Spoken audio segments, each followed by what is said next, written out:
Hi, my name is Sam Cusimano, and welcome to this MIDI Sprout tutorial. Today, we will be assembling a MIDI Sprout soldered circuit board. If you received one of our MIDI Sprout kits through our Kickstarter campaign, you will have all of the components you need to build up your own MIDI Sprout using a soldered circuit board. The design for our circuit board is open source and is available at support.midisprout.com. There is one specialty component that we use in the MIDI Sprout production model that's not included with the kit, and that is a 10K potentiometer with a switch. Now, the kit does have a 10K potentiometer, and we'll talk about adding a switch in a different demonstration. Also available is the schematic for the MIDI Sprout. Between the schematic and the circuit board, you can have your own MIDI Sprout circuit boards produced. Look on our forum for the link to OSH Park, where you can get 3 boards for, I believe, $25 US delivered. A great deal. Now, let's look at all the components. The bill of materials is quite short. We have an ATmega 328P chip that is pre-programmed with the MIDI Sprout operating system. The chip is easy to acquire, and it's very easy to program using an Arduino Uno or using any Arduino. We have an LMC555 timer IC that's used for the galvanometer.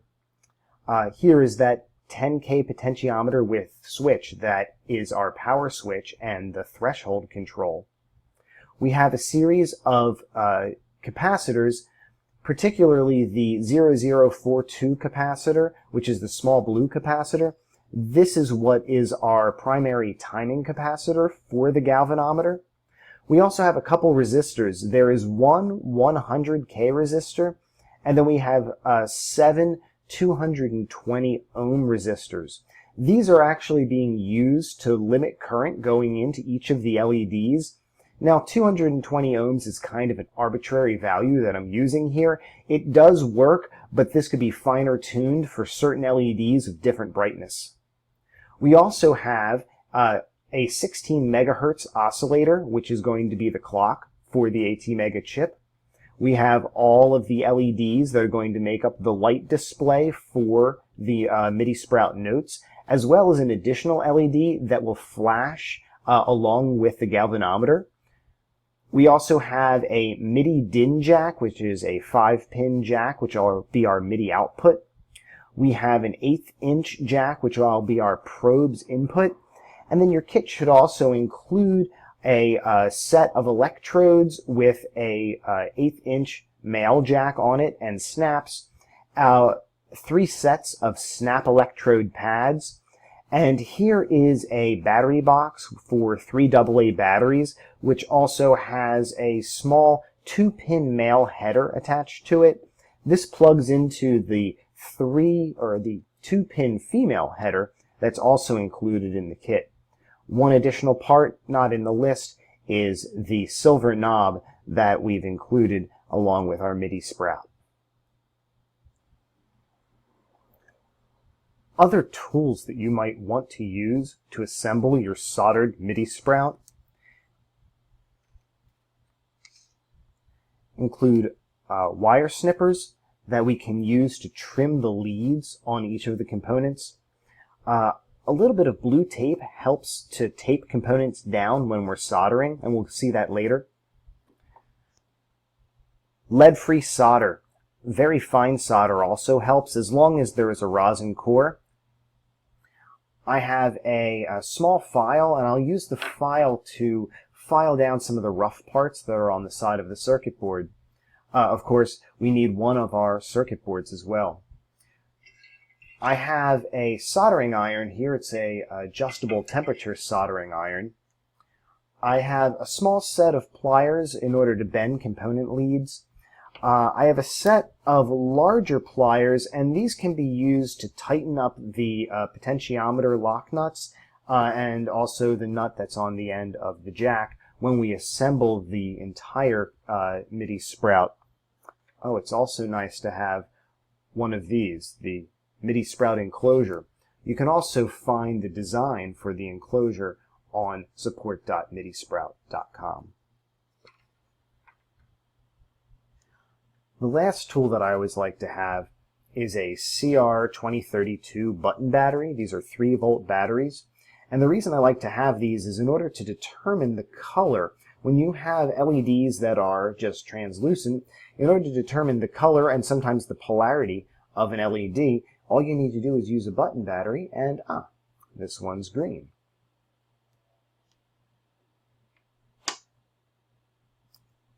Now we will heat up our soldering iron to 320 degrees centigrade. You can use any soldering iron to assemble the MIDI Sprout. If you have a simple 35 or 60 watt soldering iron, make sure that you keep the tip of your soldering iron clean and also tinned up, meaning always apply a little bit of solder to the end of the soldering iron before you start to solder. That cleans the tip off. And then I use a sponge to wipe off the excess solder. Now we have a nice clean tip to assemble our MIDI Sprout. To begin with, let's examine our circuit board. If you received a circuit board from OSH Park or through one of our other circuit board campaigns, you'll probably have a small purple board with gold-plated pads. You'll see that there are all through-hole components on one side and surface mount components exist on the other side.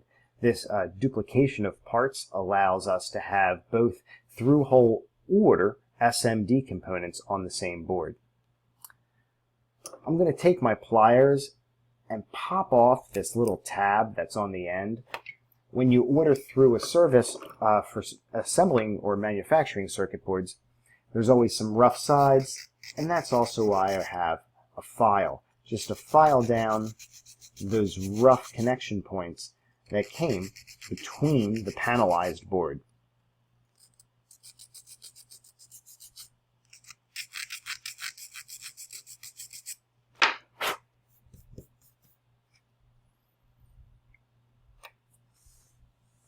There, nice smooth edges. For this build, I'm also going to use sockets for the 328P chip as well as the 555 timer. When you're assembling a circuit board, you should always think about the order of assembly, making sure that you don't block yourself when you put a specific component in from assembling or adding another component. One of the rules of thumb is start with smaller components and then work your way up. So the MIDI jack is probably going to be one of the last parts we put on there. So let's look first and attach each of the capacitors to the circuit board, and then we'll add each of the resistors, then we'll add all of the LEDs. Now the LEDs are going to go on the back side of the circuit board because that's how the MIDI Sprout box is assembled. We'll see that in a moment. Each of the LEDs is labeled on the bottom side. Last, we'll add the MIDI jack, the potentiometer with switch, the audio jack which we're using for our probe input, and then also the 2-pin female jack that we're using for power.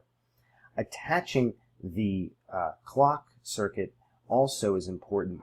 Underneath the ATmega 328P chip, there's a spot to attach the 16 megahertz oscillator. Once the soldering iron is at full temperature, we're going to make sure again that the tip of the iron is nice and tinned up, and then I'll wipe it off again on the sponge to make sure it's cleaned off. If you're soldering, make sure that you're in a well-ventilated room, or you could use a soldering iron like I have here that actually has a suction built right into it. Now, let's add the little tiny blue capacitor. On the circuit board, this capacitor is going to go right next to the 555 timer and is marked as C1. I think what I'm going to do now is put a couple components into the circuit board before I start to solder in order to make it easier to attach them all. Next, I'm going to put in the 47 microfarad capacitor Now, we want to make sure we line up the negative side of the capacitor with the negative side on the circuit board.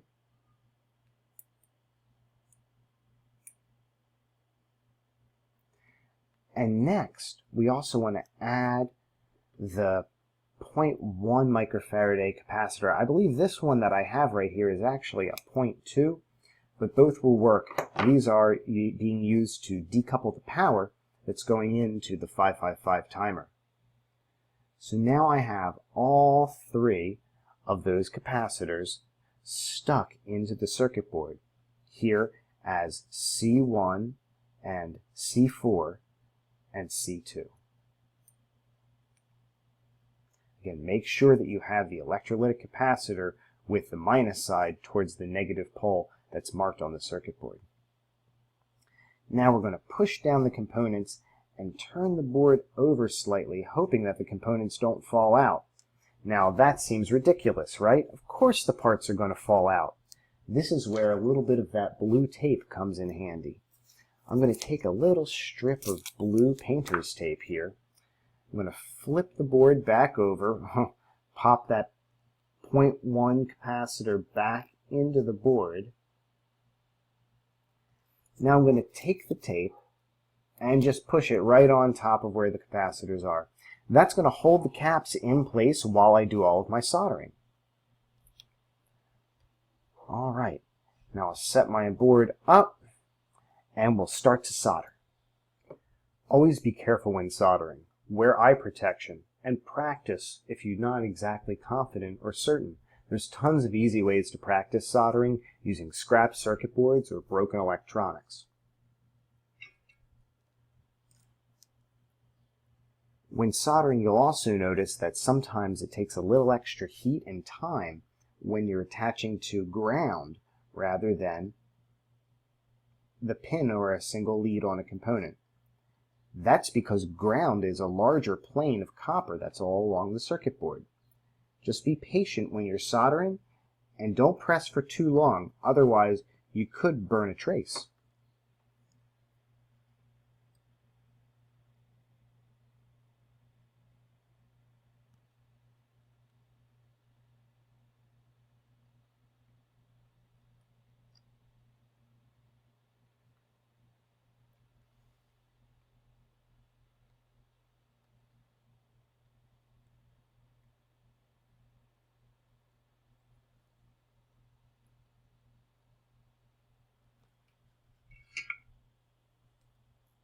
Once the components have cooled off, let's go in, pull off the tape, straighten up each of our components, and examine all of the connections, making sure that they look like they've solidly attached to the circuit board. If you're sure that they've attached correctly, take your wire clippers and snip off the tip of each of the leads. Careful, because the wires can go flying.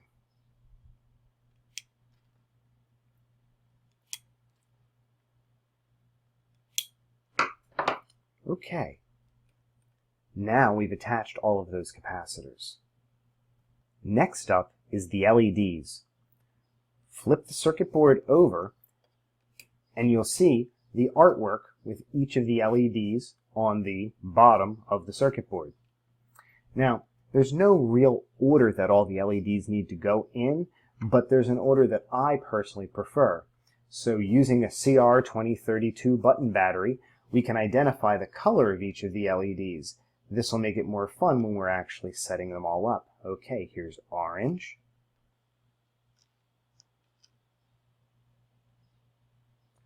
This LED is green. This LED is white. Here is our blue LED. Oh, and these two LEDs are red. Excellent. To begin with, I'm going to put a red LED in LED 6, which is attached to the galvanometer. We want to put the longer leg into the positive spot on the LED and the negative leg into the spot marked with the flattened line. The negative leg goes right to ground, and you can identify that on the LED by the shorter leg. Again, the shorter leg goes in the side with the flattened line on the artwork. Okay, so we put the red LED right there. Next, we'll take the red LED and we'll put it down here in LED 1. Again, the short leg goes to the flat side of the artwork. I'm going to put the yellow LED in LED 2, the green LED in LED 3, the blue LED in LED 4, and the white LED in LED 5. The LEDs that I'm using here are actually quite small and are very useful to fit inside of the MIDI Sprout kit. If you're using larger LEDs, like 5mm LEDs, you might want to keep the LED above the board slightly. You don't want to solder it flat to the board in order to be able to bend it over to the left or right in order to fit inside of the enclosure. For this build, I'm going to flush mount all of the LEDs because I'm using smaller 3mm crystal clear LEDs. Just like we did to the other components, I'm going to take that same piece of tape and tape the components down to make it easier when we flip the board over and solder it all together. All right. There we go.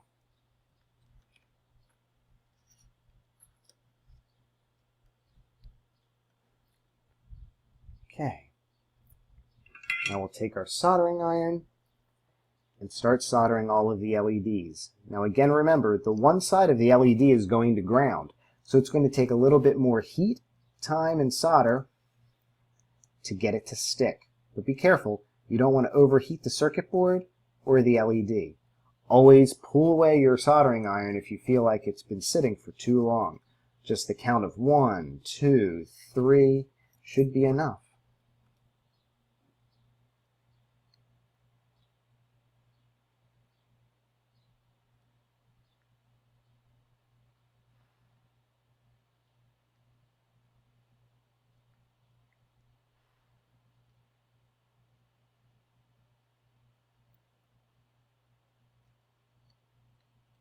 Be careful when you solder. You don't want to connect two of the points across the board. It's very easy to cross-connect the LEDs because the leads are sitting so close together. This is especially challenging if you're trying to solder surface mount components, which, if you're trying or experimenting with soldering, I highly recommend you try to solder some surface mount components. It's a very rewarding while challenging process. Use the tape trick. Now we only have one more lead to solder, and we have all of our LEDs on the circuit board. Once the board is cooled off slightly, we can trim the leads of the LEDs off. Again, be careful when you snip them, the leads could go flying.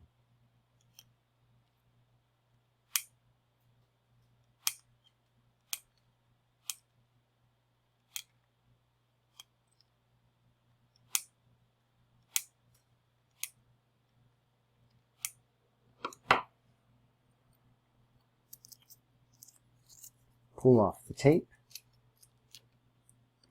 and we're ready to add some more components. Next up will be each of the resistors. The resistors are all connected through a little bit of sticky tape and paper. Sometimes when you're handling the resistors, you'll end up with some sticky goo on the very ends. In this build, it doesn't really matter since we're going to be soldering all of the resistors into place. But sometimes that sticky tape can leave residue, which makes it challenging to use components in a solderless breadboard. I almost always trim off the tips of the leads, no matter what I'm going to use the component for, just to avoid that sticky mess. Here I have one of our 220 ohm resistors, and I'm going to begin placing these 220 ohm resistors along the circuit board.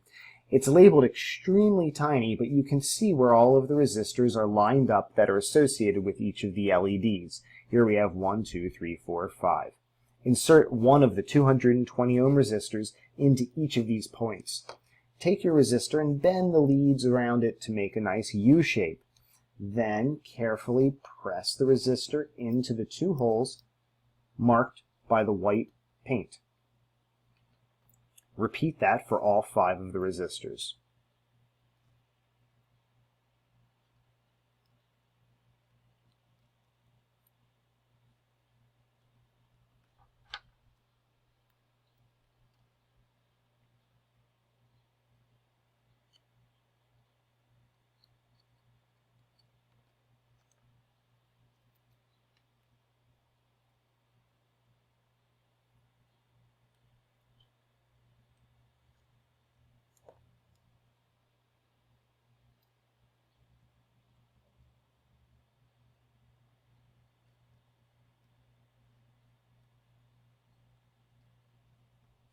There we are. All 5 of the resistors lined up. You should have 2 of the 220 ohm resistors remaining. Looking at the circuit board, you can see one resistor is marked 100K very obviously. This other resistor over here, this is actually one of the resistors for the LED associated with the 555 timer. We want to put one of the 220 ohm resistors right in that spot.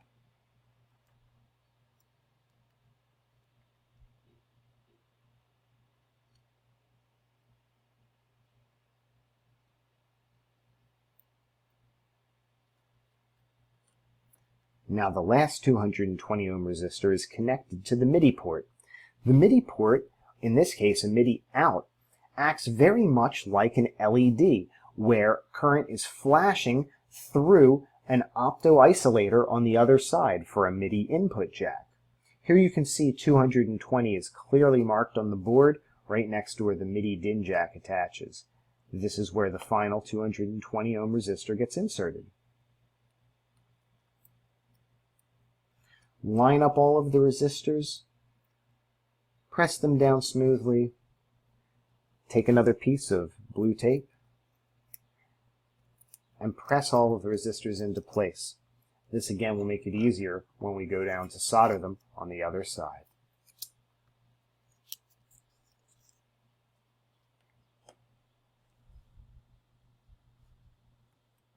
Now let's solder all of the resistors into place.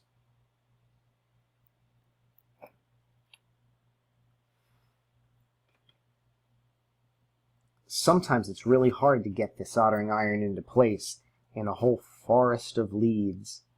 It takes a lot of practice, and sometimes all you need is little helping hands.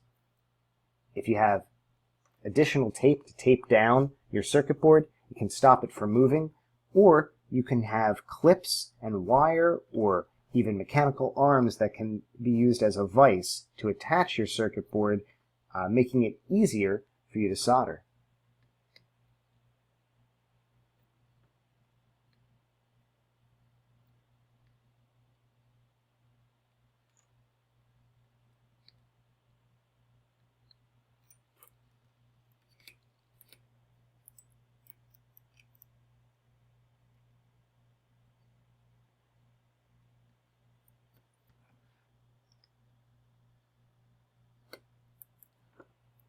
Okay, one last lead.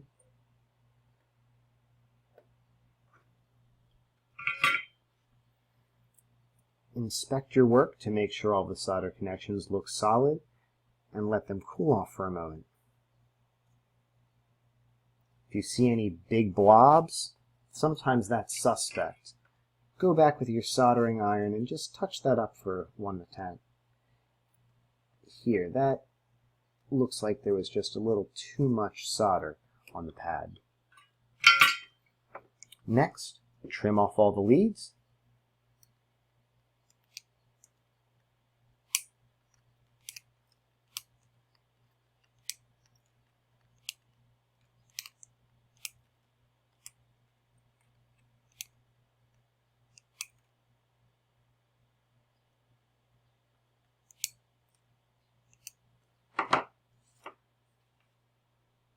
Okay. Pull off the tape, and all of your resistors should be seated in place. Next, let's attach the 100K resistor. That goes right next to where the 555 timer is going to go and is marked with a 100K. Flip the board over and pull the legs slightly. You can easily hold electronic components into a circuit board by just bending the leads out. Again, tape really helps when you have multiple components, but when there's just one, just bending the leads sometimes can hold the part in place. I'll clip off the extra leads. Now let's attach the 16 megahertz clock. The 16 megahertz clock goes on the same side as the LEDs and is labeled with Y1 and this little oval. Insert the clock into place, but don't allow it to seat fully down. Have the clock stick up maybe 3 or 4 millimeters. The reason to do this is so you'll have clearance for the 328p chip when it's all soldered into place. The 16 megahertz clock was kind of an afterthought in the build of this circuit, but it is necessary in order to make the MIDI Sprout work. Again, bend the leads a little bit askew of the clock IC in order to hold it into place while you solder it on.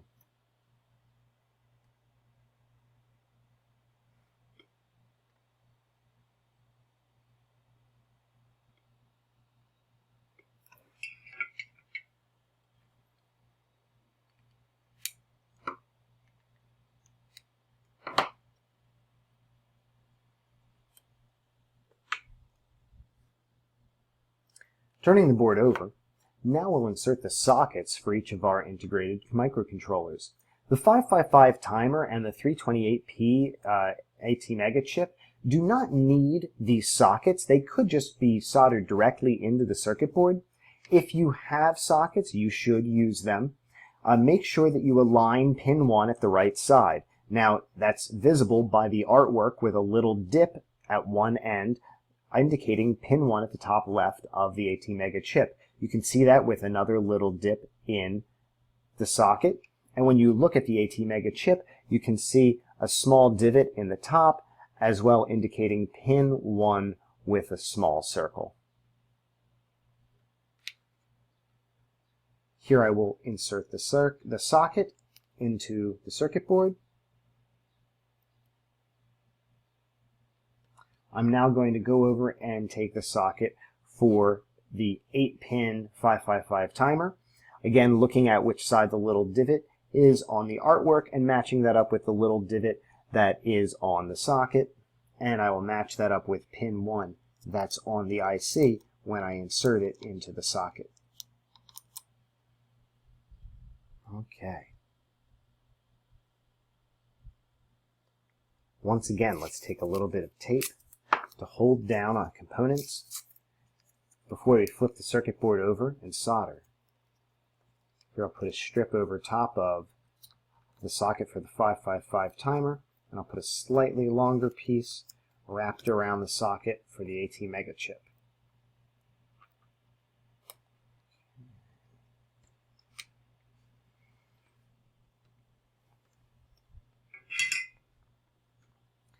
Be very careful when soldering the pins.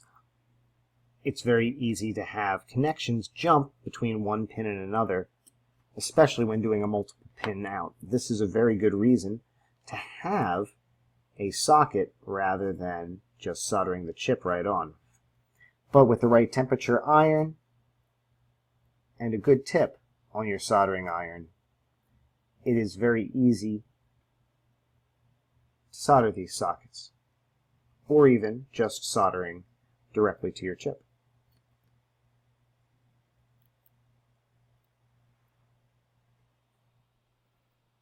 There we go, one side.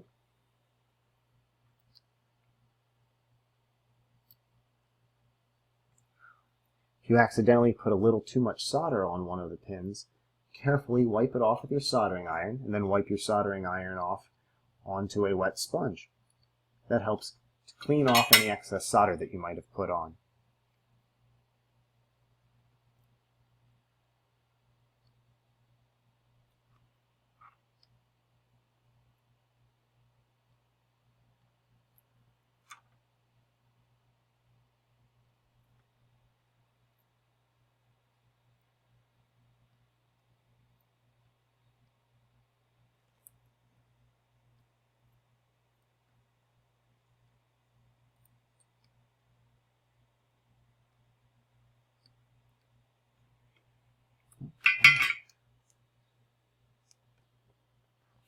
Next, let's solder the 8-pin socket for the 555 timer.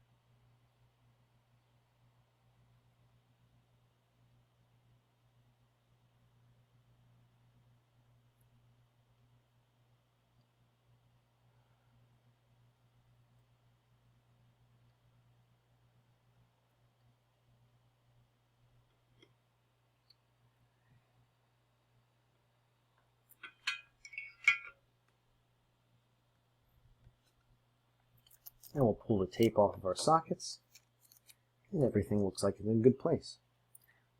Always review all of your connections to make sure that you have good, clean solder points and that there are no jumpers between different pins. Looks pretty good. Alright, we're almost done. Now, let's attach the female pin header that connects our battery pack power.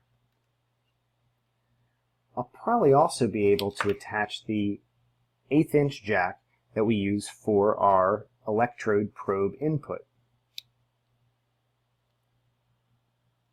Flip the board over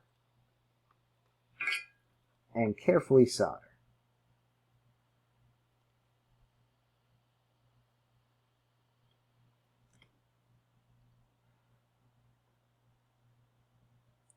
When it comes to attaching the probe jack, solder onto one of the pads and then look at it to see if the probe jack is actually straight. If it looks like it's a little crooked, place one finger on top of the probe jack while heating up the pad. You can press the probe into place to give it a much more square seating. There we go. That looks good.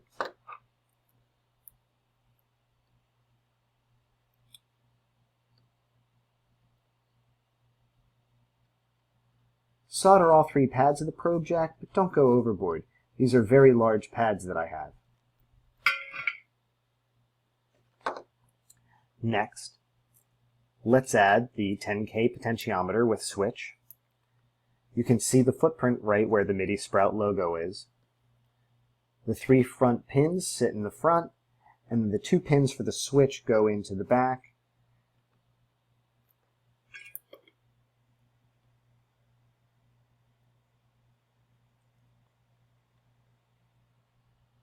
Similar to the probe jack, solder one of the pins on and then look at the potentiometer to make sure that it looks like it's straight. Once you're satisfied with how it looks, you can solder all the other pins on.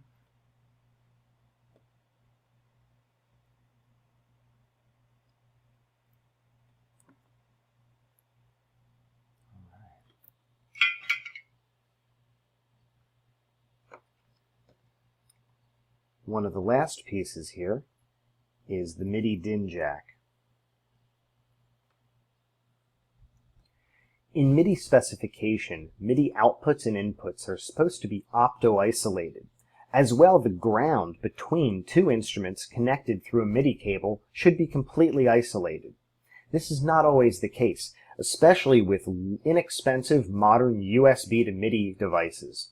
One of the ways to combat grounding out your connection or having interference for the fine sensitivity of the MIDI Sprout connected to your plant, I often will take a set of clippers and remove the ground pin from the MIDI connection. Now, this might seem counterintuitive, but for a MIDI output, we only use 2 of the pins. One of the pins is connected to positive voltage through that 220 ohm resistor. The other pin is connected directly to the integrated microcontroller and gives a pulse, which is the MIDI data. The ground pin here is situated right in the center. I'm just going to take my clippers and snap that pin off. This is not a necessary step, but it does help isolate the MIDI Sprout when it's connected to a variety of computers or other devices. Insert the MIDI jack into the circuit board and flip the circuit board over. Solder each of the pins of the MIDI jack in place. Again, you want to check to make sure that the MIDI jack is centered before soldering all of the MIDI connectors. Here we go. Looks pretty good. Our next step is going to be to insert both of the chips. Take the 555 timer IC and identify pin 1 by looking for the small circle in the top left corner. That small circle should be pointed towards the large capacitor. You might have to bend the legs in a little bit on the chip in order to fit into the sockets. Be careful when pushing the chips into the sockets. Don't force a chip into the socket because the pins could bend. Be very careful. If you do bend any of the pins on one of your microchips, carefully bend it back. Try to use some fine pliers to bend it back, and don't put excessive force on the chips. Next, we're going to attach our 328P, and you can identify pin 1, again, based on the small circle in the top left corner. The 328P chip goes in facing with pin 1 towards the green potentiometer. If the chip doesn't fit in well, take the microchip, lay it flat on its side, and then gently press in, bending the legs that are pressing against the table. That's going to allow us, instead of bending the leads with our fingers, to use the flat table as a bending point. Okay, now that I push the leads in a little bit more, I'm going to insert the chip. Very carefully, I will now push it into place. There we go. Now that we have all our components assembled, it's going to be time to test out our MIDI Sprout. Turn the potentiometer on the MIDI Sprout all the way counterclockwise. You can hear a small click. We want to make sure that the MIDI Sprout is off before we attach our battery box.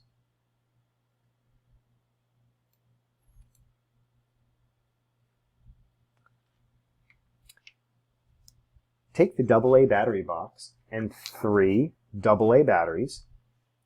Place the AA batteries with the negative pole against the springs and the positive end against the small nub.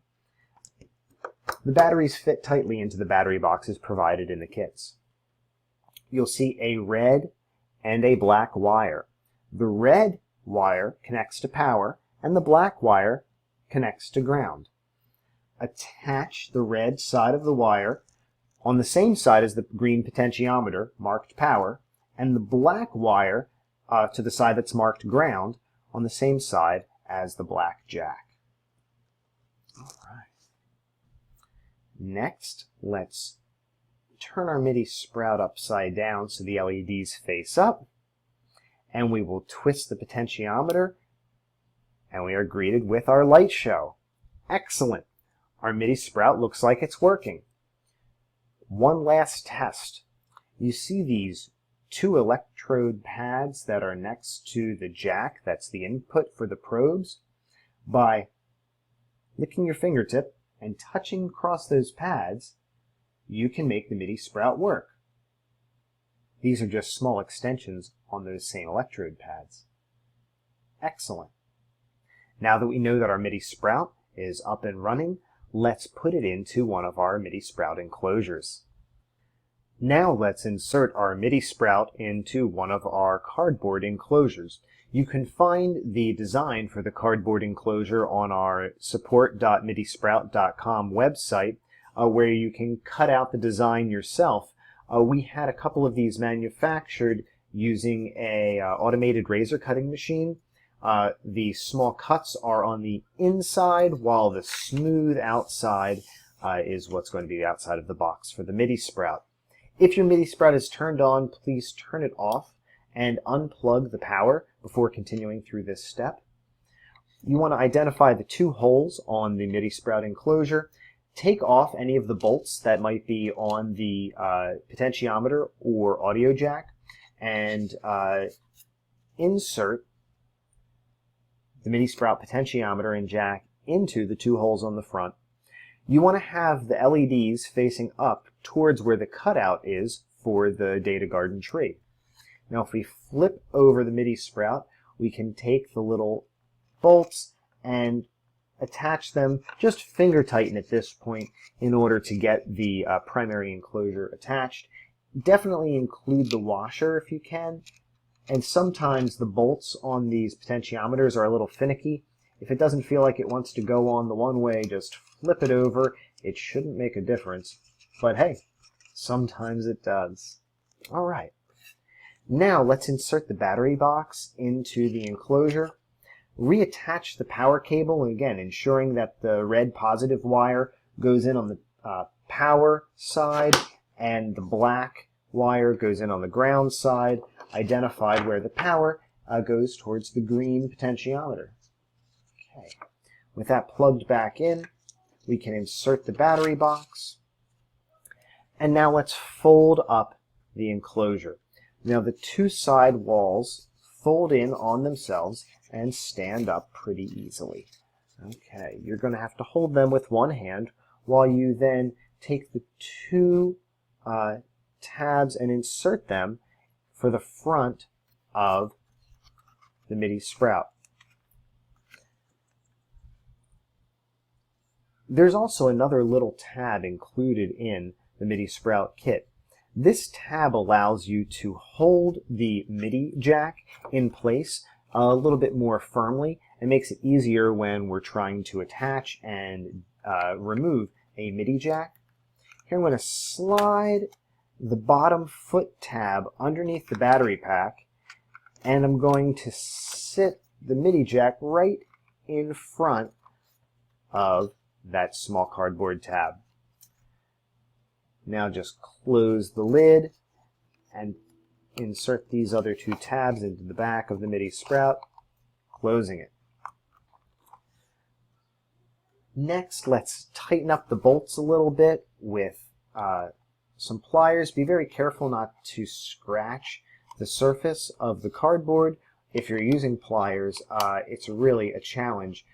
Sometimes using nylon pliers makes it easier when attaching different surface mount components.